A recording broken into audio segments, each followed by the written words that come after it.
अगर मैं आपसे कहूं कि ऑस्ट्रेलिया के खिलाफ टीम इंडिया के पहले टी20 की फाइनल प्लेइंग 11 क्या हो सकती है, आइए एक बार आप और हम डिस्कस करते हैं। और उसी के साथ साथ किसे मौका दिया जाएगा तो किसे नहीं, कौन अंदर तो कौन बाहर, ये भी जानेंगे। और हाँ, आपको पता होना चाहिए कि 19 अक्टूबर से भारत ऑस्ट्रेलिया के दौरे पर चला जाएगा। 19 अक्टूबर से 25 अक्टूबर तक 3 ओडीआई के मुकाबले खेलेगा। 19 अक्टूबर को खेलेगा, फिर आई थिंक 23 को खेलेगा, फिर 25 खेलेगा। फिर उसके बाद भारत के टी20 के मुकाबले का आगाज होगा 29 अक्टूबर से। फिर उसके बाद 5 टी20 के मुकाबले वही ऑस्ट्रेलिया के खिलाफ ऑस्ट्रेलिया के अंदर खेले जाएंगे। लेकिन हमने ओडीआई वाला तो डिस्कस कर लिया था, आइए टी20 की एक बार डिस्कस करते हैं कि आखिरकार टी20 का जो मुकाबला होगा उसके अंदर क्या फाइनल प्लेइंग 11 रह सकती है। हाँ तो देखो, इतना तो कन्फर्म है। आप सोच रहे होगे एशिया कप का जो था वही होगा कि नहीं, नहीं भाई साहब, देखो थोड़ा कुछ ना कुछ तो चेंज होगा ही, लगभग वही होगा, कुछ चेंज होगा। तो अभिषेक शर्मा और शुभमन गिल, भाई साहब इनका पत्ता कोई नहीं काट सकता, ये रहेंगे। अब आप कहोगे कि शुभमन गिल बहुत खास परफॉर्मेंस नहीं किए थे एशिया कप के अंदर, तब भी क्या खेलेंगे?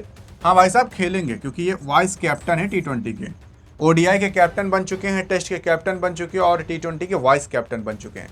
3 के तीनों फॉर्मेट के अंदर आपके शुभमन गिल किसी न किसी पदवी पर जा चुके हैं। अभिषेक शर्मा की बात करें तो आपके अभिषेक शर्मा साहब एज अ स्ट्राइकर के तौर पर रहेंगे, नॉन स्ट्राइकर के तौर पर आपके शुभमन गिल रहेंगे। अब बात करें दोनों में से कौन बेहतर है, तो अभी अभिषेक शर्मा ही बेहतर दिखाई दे रही हैं। और ये कहते हैं कि भाई साहब मैं अग्रेसिव होकर खेलना चाहता हूँ। अगर कोई भी प्लेयर है, अगर 6-7 विकेट गिर गए हैं और रन केवल 60 बने हैं ना, तो 7वां प्लेयर भी तेज खेल कर आना चाहिए। ये नहीं कि 160 रन हमें सेफ जोन चाहिए, 100 पर ऑल आउट होना चलेगा, लेकिन तेज खेल कर आओ। और उसी माइंडसेट से आपके अभिषेक शर्मा खेला करते हैं और दूसरे टीम को हराया करते हैं। फिर उसके बाद अगर आप देखने की कोशिश करोगे, तिलक वर्मा, हम देखो ये टी20 केवल बात कर रहे हैं, ओडीआई की नहीं।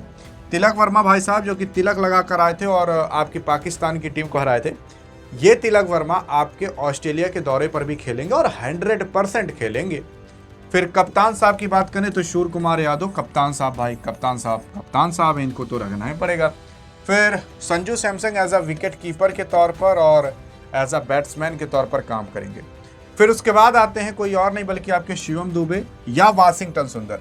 हाँ ये चीज़ ध्यान दीजिएगा, शिवम दुबे या वाशिंगटन सुंदर दोनों में से कोई एक आपको खेलता हुआ दिखाई देगा, क्योंकि इस बार हार्दिक पांड्या नहीं है, तो इन दोनों में से किसी न किसी एक को चूज किया जाएगा।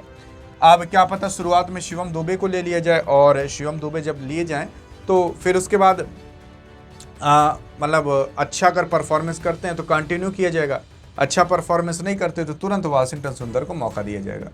अब क्या पता ये भी देखकर लिया जा सकता है कि मैदान को देखकर, अगर मैदान स्पिनर सपोर्टेड है तो आपके वाशिंगटन सुंदर को दिया जाएगा मौका, मैदान फास्ट बॉलर के लिए सपोर्ट कर रहा है तो आपके शिवम दुबे को मौका दिया जाएगा। फिर उसके बाद अक्षय पटेल की पारी आती है। भाई साहब अक्षय पटेल तो आपके खेलेंगे ही खेलेंगे एज अ ऑलराउंडर के तौर पर, स्पिनर गेंदबाज और बैटिंग भी अच्छी खासी कर लेते हैं। फिर उसके बाद टी20 के अंदर जसप्रीत बुमराह तो रहेंगे, इनका पत्ता कोई नहीं काट सकता, कुलदीप यादव को कोई नहीं काट सकता और वरुण चक्रवर्ती कोई नहीं काट सकता। लेकिन अभी तक टोटल 10 प्लेयर हुए हैं।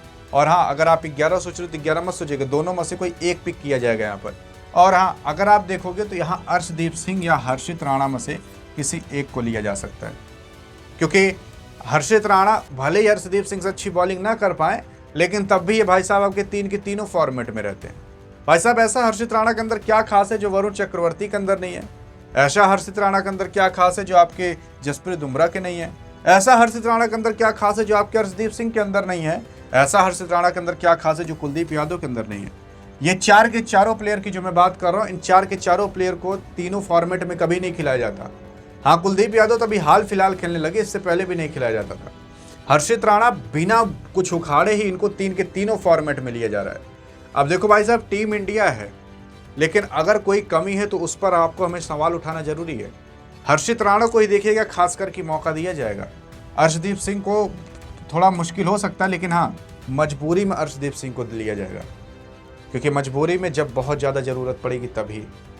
क्या पता शुरुआत में अर्शदीप सिंह को मौका दे दें, अगर एक को मतलब विकेट नहीं लिए या एक आके विकेट लिए तुरंत हर्षित राणा को ले आएंगे। अब क्यों ले आएंगे आप समझ रहे होगे, समझदार के लिए इशारा काफ़ी है। अधिक जानकारी चाहिए तो इस वीडियो में मिलते हैं, तब तक के लिए जय हिंद और जय भारत।